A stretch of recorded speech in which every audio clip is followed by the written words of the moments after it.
The construction work of Bangladesh's Ghorashal-Polash Urea fertilizer project, said to be the country's largest and first ever green fertilizer factory, is nearing completion. More than 850 Chinese employees from the China National Chemical Engineering and Construction Corporation 7 Limited, in collaboration with its Japanese partner Mitsubishi Heavy Industries, have been working round the clock on the mega project. The project is expected to be completed over 2 months ahead of the scheduled time of December 2023. আমরা খুব আনন্দিত যে যথাসময়ের আগে সফলভাবে সার কারখানার কাজ সমাপ্ত হতে যাচ্ছে।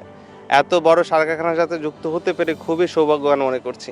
চাইনিজদের সাথে কাজ করে অনেক কিছু শিখেছি। চাইনিজরা এখানে বিশ্বমানের কাজ করছে।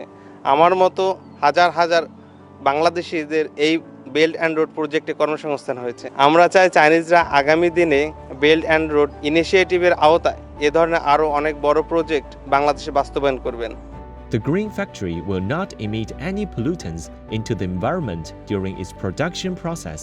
বাংলাদেশের প্রথম এবং সর্ববৃহৎ ফার্টিলাইজার যেখানে এনভায়রনমেন্ট পলিউটেন্টকে আমরা ক্যাপচার করে এনভায়রনমেন্ট ফ্রেন্ডলি একটা ফার্টিলাইজার বাংলাদেশের এটাই প্রথম। তারা আমাদের যা যা রিকোয়ার্ড ছিল সেগুলো তারা করেছে। সেই জন্য আমি চাইনিজ কোম্পানিকে ধন্যবাদ দিতে চাই।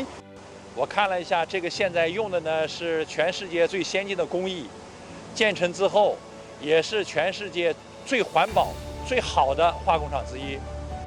With an estimated daily production capacity of 2,800 metric tons of urea and 1,600 metric tons of ammonia, the factory will help Bangladesh meet the growing demand for fertilizer in its efforts to ensure food security.